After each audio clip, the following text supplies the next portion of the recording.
হরে কৃষ্ণ। প্রিয় কৃষ্ণ ভক্তবৃন্দ, আশা করি ঈশ্বরের কৃপায় আপনারা সকলেই ভালো আছেন। আজও আমি আপনাদের মাঝে উপস্থিত হয়েছি আরও নতুন কিছু আপনাদের সাথে শেয়ার করার উদ্দেশ্যে। তো আসুন শ্রবণ করা যাক। রাধে রাধে। আত্মা কেবল শরীর পরিবর্তন করে, অর্থাৎ শরীর আত্মার উপকরণে কাজ করে। ততদিন এই আত্মা শরীর পরিবর্তন করে যতদিন পর্যন্ত মানুষ বুঝতে পারে না যে এই আত্মা আসলে পরমাত্মারই প্রকাশ রূপ। আত্মা যে পরমাত্মারই প্রকাশ রূপ, এটা বোঝার একমাত্র উপায় হলো আত্মজ্ঞান। এবং এই আত্মজ্ঞান লাভের জন্যই মানুষ জপ ধ্যান করে, যজ্ঞ করে, কত সাধনা করে।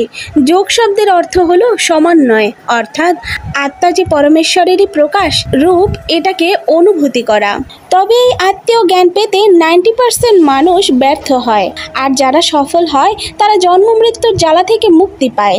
কারণ শরীর থাকলেই একমাত্র মানুষকে সুখ বা দুঃখ ভোগ করতে হয়, কিন্তু আত্মজ্ঞান লাভ হলে আত্মা শরীর ছেড়ে পরমাত্মার সাথে বিলীন হয়ে যায়।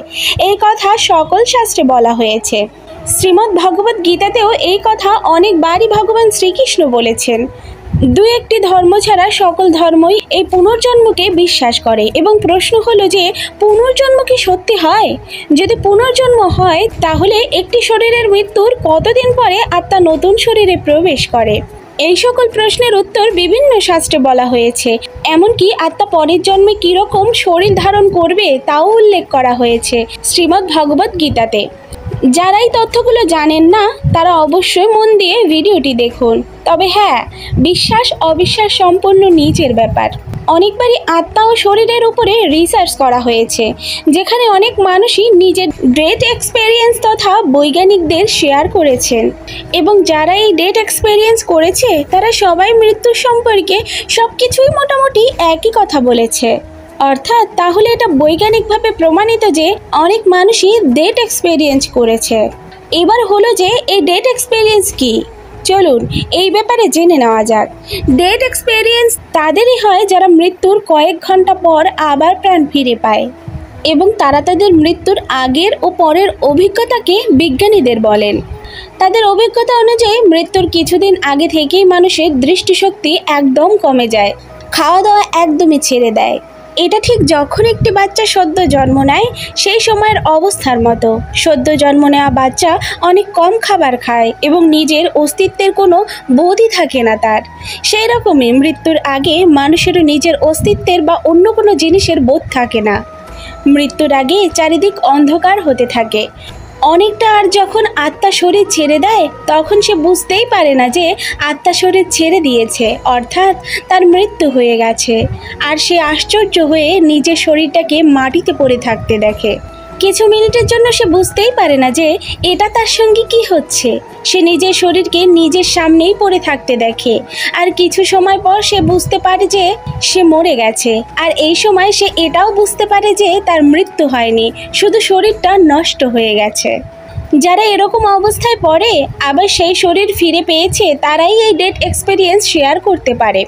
এরকম অনেক ডেট এক্সপেরিয়েন্স করা মানুষকে নিয়ে রিসার্চ করা শুরু করেছে, ডকুমেন্টারি করা হয়েছে। আমার কথা বিশ্বাস না হলে নেটে সার্চ করে দেখতে পারেন। এবার প্রশ্ন হলো যে মৃত্যুর কতদিন পরে আত্মা নতুন শরীর ধারণ করে? একটি শরীরে মৃত্যুর পর আত্মা বেরিয়ে পড়ে নতুন শরীরের খোঁজের জন্য। সাধারণ মানুষের আত্মার নতুন শরীর পেতে সময় লাগে না। কেউ 3 দিনে নতুন শরীর পায়, কেউ 10 দিনে পায়, খুব বেশি হলে 13 দিনই নতুন শরীর পেয়ে যায়। কিন্তু 2 ধরনের আত্মা আছে যাদের জন্ম পেতে একটু দেরি হয়। প্রথম হলো দেবাত্মা, অর্থাৎ যারা সাধন জীবন বা আধ্যাত্মিক জীবনে অনেক উন্নত। আর এরকম আত্মার জন্ম পেতে অনেক সময় লাগে। এরকম আত্মারা আমাদেরকেও রক্ষা করে, এবং এরকম আত্মার জন্ম পেতে দেরি হয় কারণ এরকম আত্মার বিশেষ প্রকারের মায়ের গর্ভে জন্ম নেয়। অর্থাৎ কোনো সৎ ধার্মিক পরিবারেই এরকম আত্মার জন্ম হয়, যাতে জন্মের পর বাকি সাধনা পূর্ণ করে মুক্তি লাভ করতে পারে।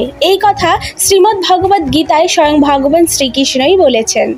আরেক ধরনের মানুষ আছে যারা খুব শয়তান প্রকৃতির হয়, মানুষের ক্ষতি করে। অর্থাৎ এরকম অত্যাচারী মানুষের আত্মারও জন্ম পেতে দেরি হয়, কারণ এরকম আত্মার সূক্ষ্ম শরীরে অনেক ভোগ থাকে। এমনকি পশুজনিতে জন্মগ্রহণ করে সেই সূক্ষ্ম শরীরকে অনেক দুঃখ কষ্ট ভোগ করতে হয়। এরকম আত্মার নতুন শরীর পেতে হাজার হাজার বছর লেগে যায় এবং এর মানে সূক্ষ্ম শরীরকে অনেক যন্ত্রণা ভোগ করতে হয়। আপনাদের যদি এই শাস্ত্র কথাতে বিশ্বাস না হয়, তাহলে এই জ্ঞান আপনারা গভীর ধ্যানে গিয়ে উপলব্ধি করতে পারবেন। সমাধি স্তরে এইসব তত্ত্ব উপলব্ধি করা যায়, তবে বিজ্ঞান এখনো এই জিনিসটাকে মানতে চায় না। কিন্তু বিজ্ঞান এটা মানে যে আমাদের শরীরে কোনো একটা এনার্জি আছে যেটা আমাদের শরীরকে চালনা করে, কিন্তু বিজ্ঞান প্রমাণ ছাড়া কিছু মানে না। কিন্তু সব জিনিসেরই যে প্রমাণ হয় না, কিছু জিনিস আছে যেটা একমাত্র অনুভূতি দ্বারাই বোঝা যায়। যখন শাস্ত্রে ওম উচ্চারণের কথা হাজার হাজার বছর আগে বলা হয়েছে, তখন বিজ্ঞান আগে এটা মানতে চাইতো না, কিন্তু এখন মানে যে ইউনিভার্সের একটা সাউন্ড আছে যেটা শুনতে ওম এর মতো, কিন্তু এটা ধ্যানের মাধ্যমেই হাজার হাজার বছর আগে মুনি ঋষিরা উপলব্ধি করেছিলেন। এরকম কিছু জাতিস্বরের কথাও আপনারা নেটে পাবেন, যারা তাদের পূর্বজন্মের বৃত্তান্ত দিয়েছেন এবং তাদের কথা অনুযায়ী সব মিলিয়ে দেখা গেছে যে এগুলো সত্য।